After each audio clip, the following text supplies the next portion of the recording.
Welcome to the Mind of Business Success podcast. I'm your host, Alicia Cramer. Today we have with us Liz Boer. She's a marketing strategist and sales funnel expert. Welcome to the show, Liz. Thank you so much. I'm so excited to be here. We're going to have so much fun today. I know we are, and I know we're going to talk about some really good stuff. So let's start by, can you share with us, what is your business? What do you do? Yeah, sure. Thank you. So I'm Liz Boer. I'm a marketing strategist and sales funnel expert. I have two sides of my business, one being a done-for-you agency for online entrepreneurs, where we help coaches, healers, service-based businesses that have an online course or membership site. We help them to set up profitable funnels. And then on the coaching side, that's really a done with you curriculum where I take you in a group setting through transitioning your course, your live launch to an evergreen funnel, that passive income that people are always looking for, helping you to know when the right time is, how to do that, and how to do that successfully. Okay, so there are going to be people listening who understand some of the terminology that you used. Maybe they are already implementing it in their business. They have a solid foundation as far as funnels and evergreen content and all of that stuff. Now, there may be some people listening who that just went completely over their head. So let's dig into that just a little bit. And it never hurts to have a refresher, even for those individuals who are listening, who do have funnels set up, and maybe they do have courses and they have that passive evergreen kind of, side of their business. But let's talk a little bit about that. So first, can you explain to people what we're talking about when we're talking about a sales funnel? Yes, it's a great question, and I'm glad that you brought it up. A sales funnel is really a way to automatically guide your potential customer down a path, or really up a path, because with a sales funnel, we are trying to ascend them up a value ladder, right? Which means we are trying to bring them into our sphere of influence, typically through some sort of resource. It might be a downloadable for online entrepreneurs, a downloadable, a checklist, a quiz, a video training, a challenge, that we can then bring people into our sphere of influence and set up an automated formula for them to be able to be nurtured, be warmed up, and hopefully buy from us. That's always the goal. But it ascends people up our value ladder in a way that feels authentic, that is serving first. We're coming from a place of service, so we're offering so much value.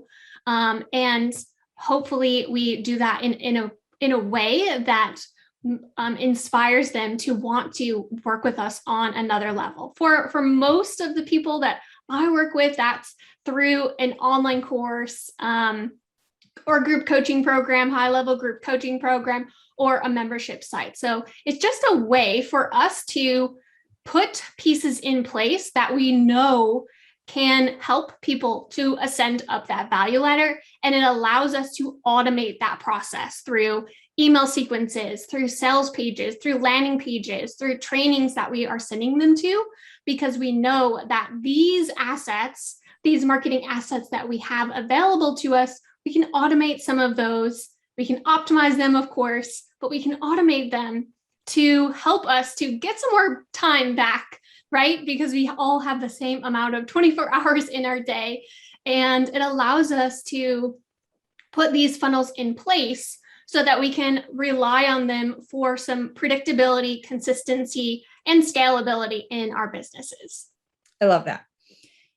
So one of the things that you mentioned was automation.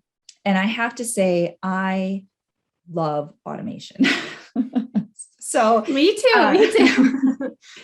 Anytime you can take, you can take part of your system and you can automate it. You free up so much time. It's almost like having an employee who rarely ever makes a mistake. I mean, technology isn't perfect, but, and they're working around the clock for you.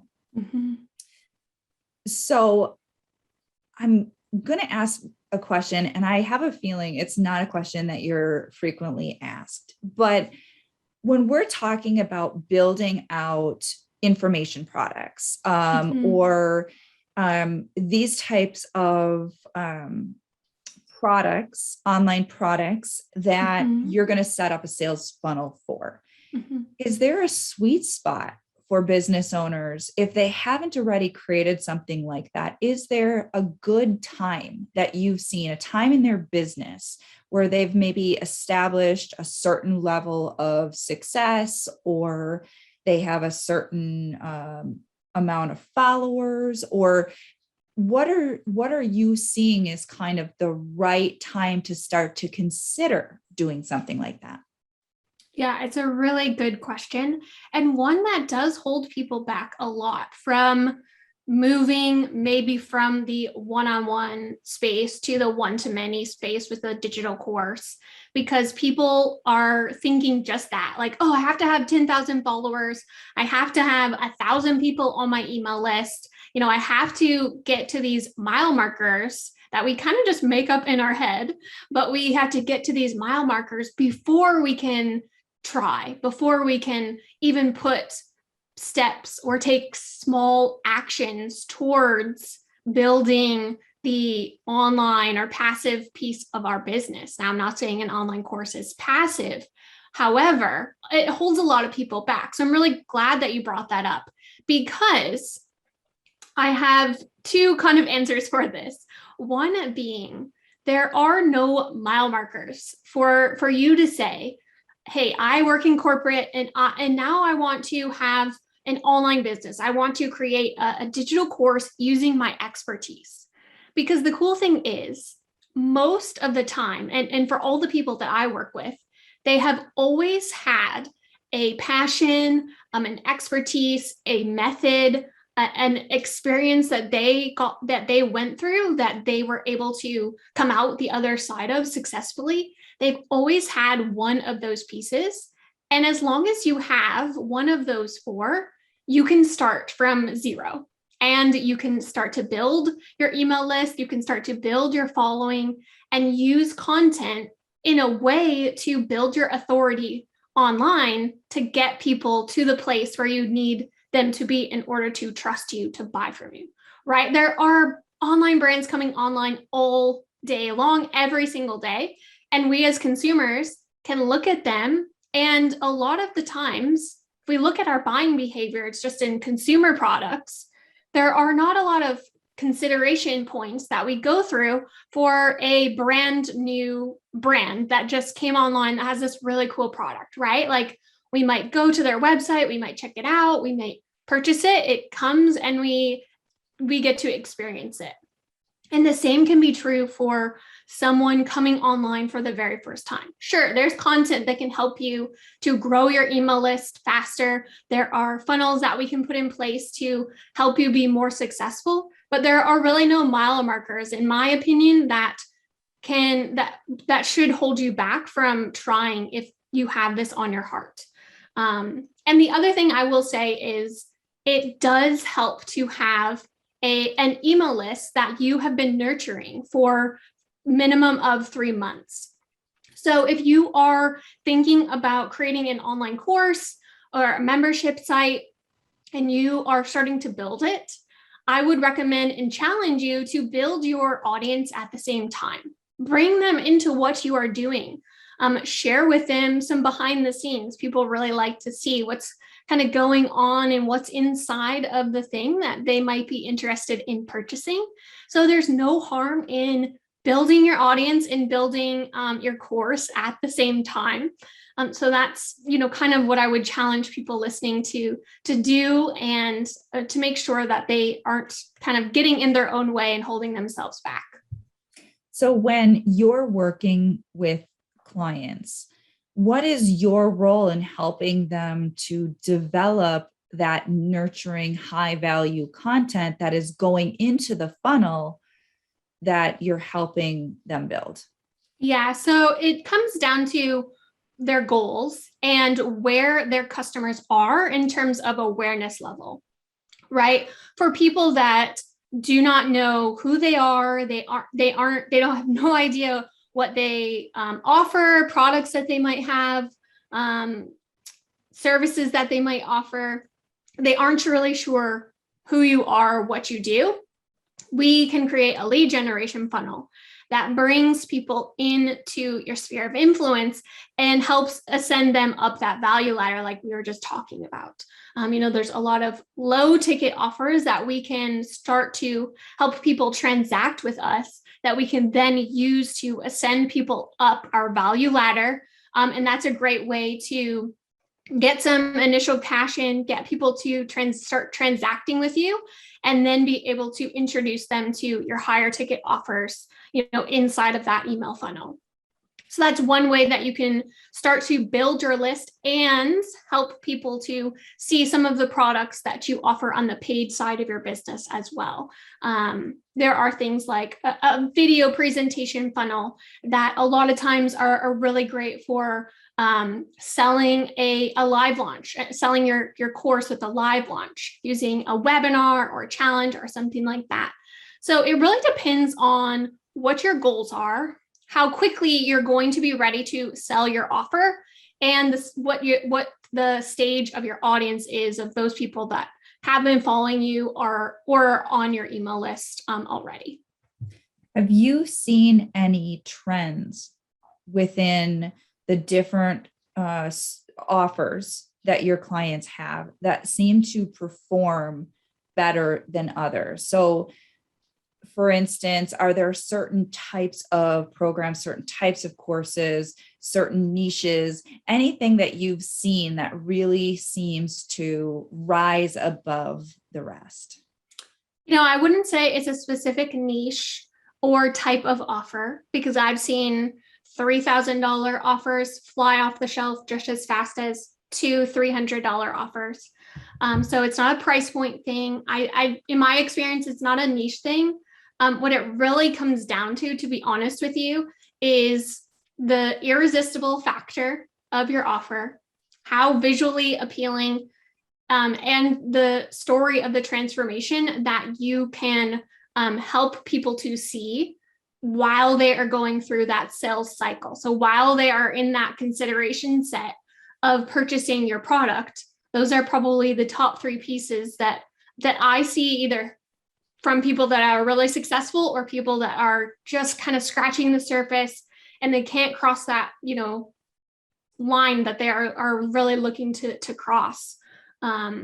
Because we have to remember that we are selling to humans, right? It's so easy in the online space to forget that we are selling to other people and they are buying from us, especially as coaches or hosts of membership programs or mentorships or masterminds.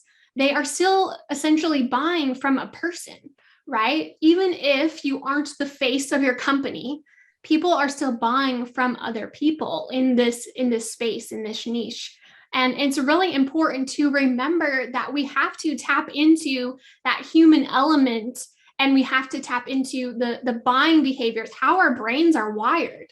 And that's why I love, sales psychology so much, not to manipulate people, but to remember that we have patterns that can be predicted, and we have patterns and different buying behaviors of our people and our audiences that can help us to do things like sell our programs very quickly, or grow our following very quickly.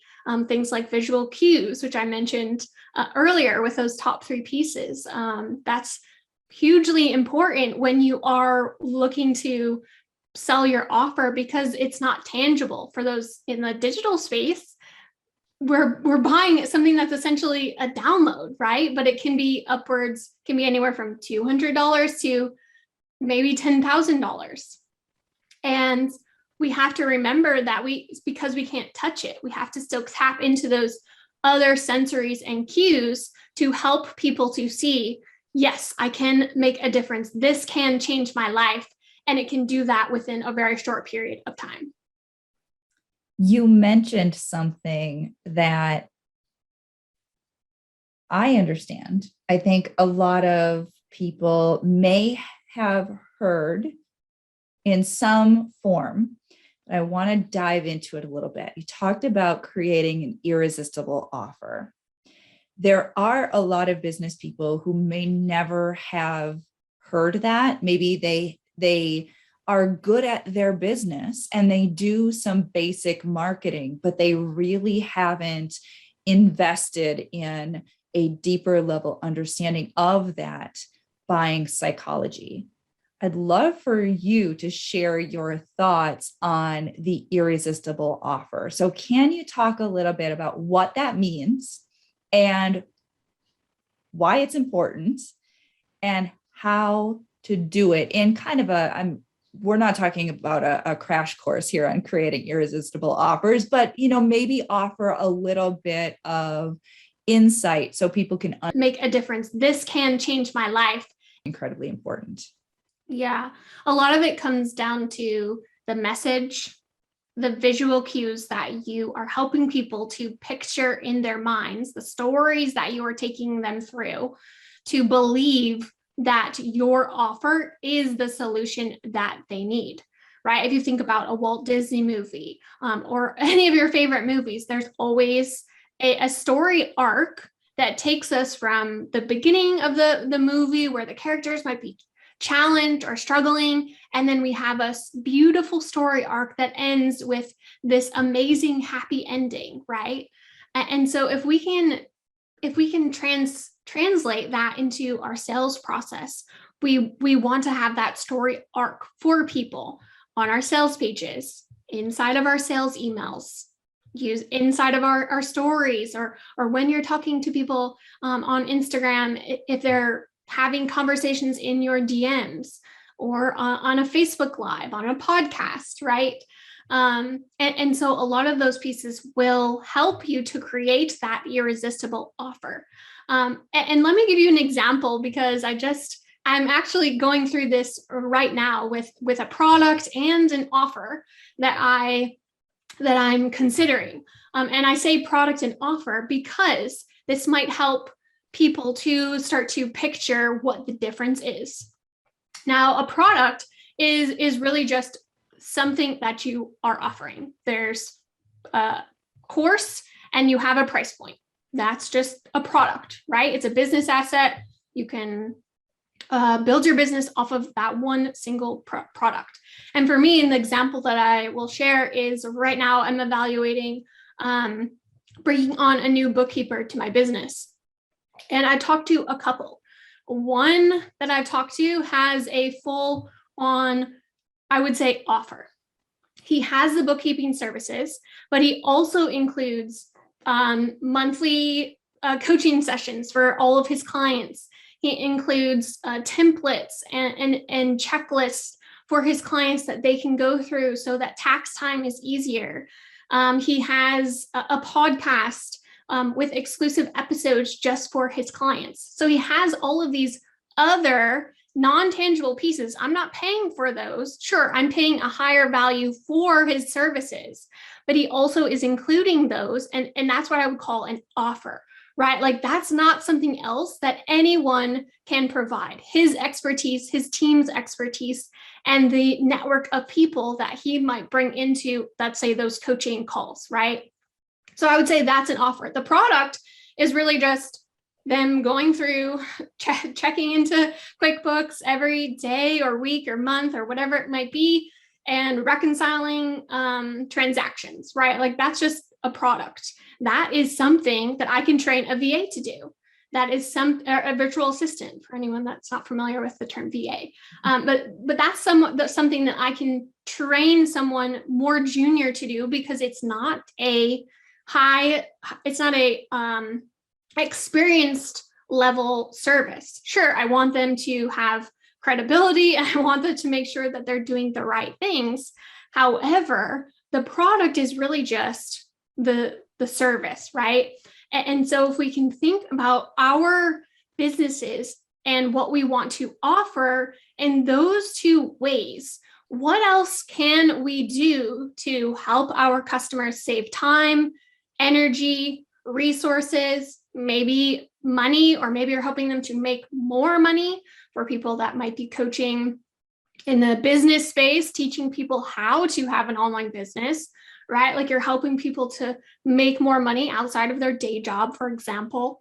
And so if we can start to think about adding those pieces into our offers to bundle it in a way that becomes irresistible, becomes that, yes, that no-brainer, of course I need this type of thing, that's really where we start to raise the bar and be able to set ourselves above our competition from other people that might just be offering a single product.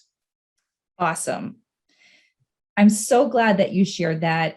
There are a lot of valuable takeaways just in that piece, because a lot of people are out trying to sell their product or service without really having a solid offer, an irresistible offer. And then you're just a commodity. Then it is consumers comparing your commoditized product or service with anyone else selling a similar product or service. So what we're really talking about here is standing out from the masses, standing out from the crowd, having something that is unique but valuable, not just unique for the sake of being unique, but something where your ideal client or customer is going to say, that is amazing. I have to have that. I'm not even interested in looking at the competition.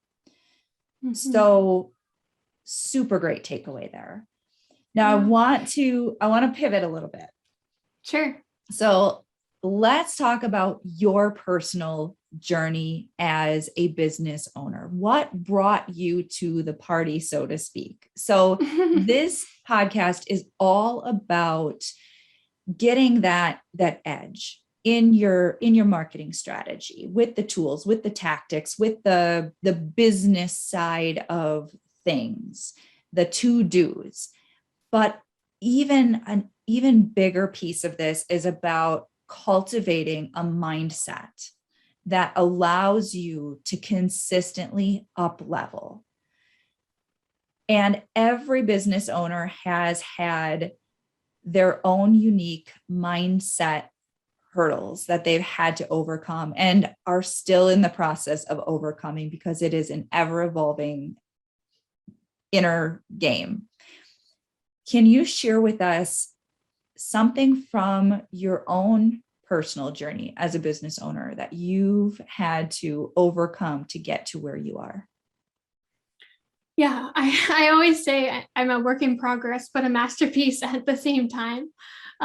Because for me, it's a daily practice of making sure that I don't allow the demons or the gremlins that appear in my head to take over or control the path that I'm meant to take, right? Those callings on my heart, or the way I'm supposed to build my business. I started in corporate, so I didn't come from an entrepreneurial family, and I didn't start right away.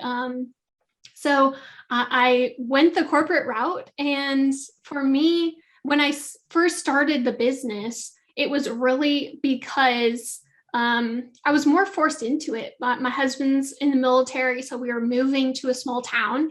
And the opportunities for me on the corporate side were going to be very small. They were going to be either working for a company that I wasn't going to be passionate about, potentially taking a pay decrease, pay cut, and having to travel like potentially an hour drive, 2-hour round trip to just get to the job. So for me, it was kind of like more of a leap of faith that I had to take. And that was a mindset shift that I had to make in the very beginning just to even start, right? Like I had to just begin and figure it out as I go. And I'm still figuring it out. And thankfully, I've had a lot of mentors and coaches and, just trusting in my own self and intuition along the way. And it has proved me well so far. But I think for me, really, as I start to master each level of my business, there's always mindset work and practices that I have to go through. For me, it's like sticking motivational quotes on sticky notes around my desk. Like if I were to turn my camera around, you would see a bunch of sticky notes just sitting there. You would hear motivational music or just some hype jams that I have to listen to get myself in the right mindset when I'm trying to move to the next level of success or get outside of my comfort zone and reach that next level. And for me, moving my body every day, making sure that I'm continuing to educate and make progress, expanding my mind. Travel has been really big for me too, just seeing other people's ways of life. It helps to expand my mind, and it helps to obviously rest and recharge as well. But I think just books I read, people that I listen, and the content that I'm consuming on a daily basis, honestly, I think has played a huge, huge factor in helping me to get out of my own way and make sure that I don't allow those demons in my mind that say like, no, you're not enough. No, you can't do this. No, you shouldn't do this. Make sure that those are not louder. Turn down the volume on those and turn up the volume on all the positivities and the yeses and the proof of what I have done so far, the number of people that I have helped, the people that have been able to achieve so much success with my help. Those are really where I have to focus, or else I'm kind of dead in the water, right? Like you'll sit down and won't get up. The mindset piece is essential. And there's a lot of agreement that mindset is the foundation for every successful business. Now, when we're talking about that foundation, we can look at it in a really, really practical way. So if you look at somebody who wants to, say, get in shape, maybe they have never exercised consistently in the past, but now they're committed. When you are going to embark on something like that, or like business, you have to have a mindset that supports everything that you are doing to create the outcome. If you haven't even made the commitment, which is the first mindset hurdle that you have to get through, and there's a lot of wanna business owners, a lot of people floundering because their heart is calling them to do it, but they're allowing their old fears, doubts, and insecurities, their old limiting beliefs, and their old subconscious programming to even get to that decision, that commitment, to overcome that initial hurdle. But now let's say that you have at very least taken the first step, and now you're committed. And this goes for every one of our goals. Every time we up level in our business, it's the same thing. It's a recommitment. It's a commitment to the next level, because you're going to encounter all of the subconscious programming that says, this isn't safe. We don't do that. When you understand how the mind works, it makes so much sense why we stay so settled in our current circumstances. Your life really doesn't change that drastically for the most part, because that's the way that your current conditioning has you kind of safely cocooned, in many cases, in your own discomfort. But now going back to that analogy of the person who is on this new fitness journey, they have to create a mindset that supports every piece of that process. They have to believe in themselves. They have to create a new self-image. They have to begin to see in their own mind that it is, in fact, not only possible for them to have the body that they want to have the business that they want to have the money that they want to have, whatever it is. They have to start to feel it. They have to create a new subconscious association with that. A lot of times, if you look at people who start exercising or who start a business or who say that they want to take it to the next level, they still have the old self-image. And that is where they keep getting stuck. Mm-hmm. So you've got to do the inner work, and you have to be putting those images and those reinforcements into your mind to create a new identity for yourself. So setting yourself up to win with things that motivate you, things that inspire you, things that shift your energy, seeing people who are accomplishing things that you want to accomplish, even if it's not exactly, looking to that new image of success so that your mind can start to formulate how that can work for you.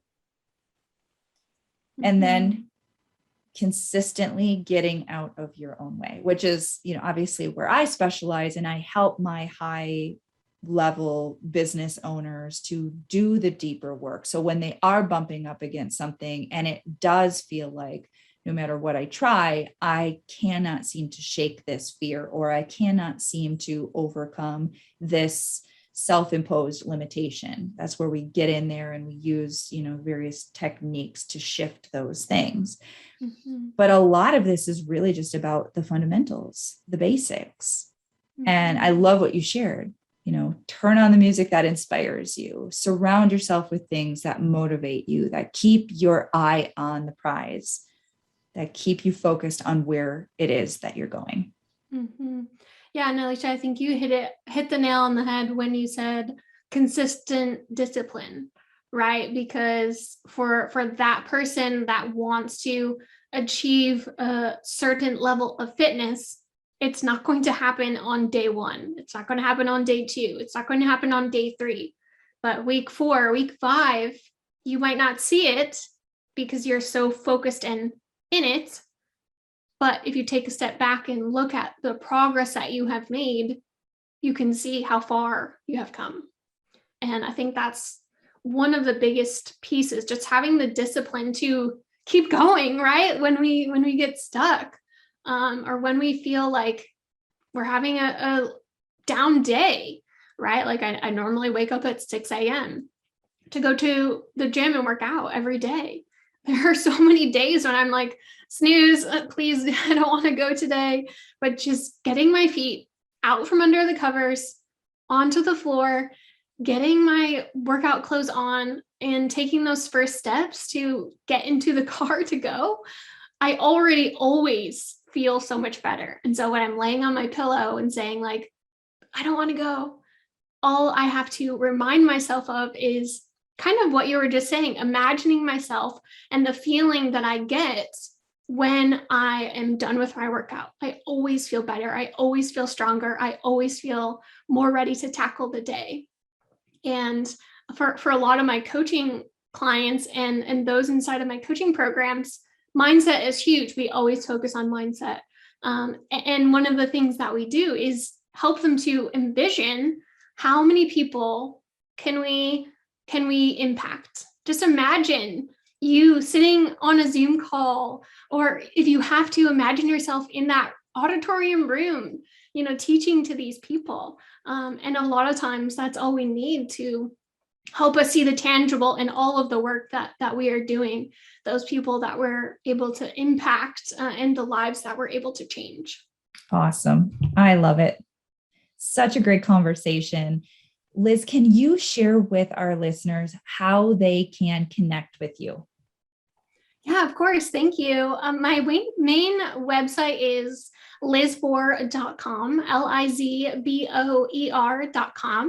I mostly hang out on Instagram at lizboer_com. So if you want to say hello, give me a shout. I'm the person behind that screen. So I will definitely connect with you there. I also have a podcast, Marketing to Millions, where we chat marketing strategies, tactics. We have some amazing mindset people on as well. So we come check us out there as well. And if you are interested in working with us on the done for you side or the done with you side inside of Scale Up, my group coaching program, definitely let me know, and I will help you to see if you are the right fit. Awesome. Thank you so much, Liz. This has been a fantastic conversation. Again, like all the others, full of so many valuable takeaways. I really appreciate your time and your energy and everything that you've shared with us. So thank you so much. Thank you so much. It was so wonderful to be here. And thank you to all of our listeners. If you haven't already subscribed, make sure you do so. We have so many incredible experts and incredible content. So until next time, I will see you on the next episode.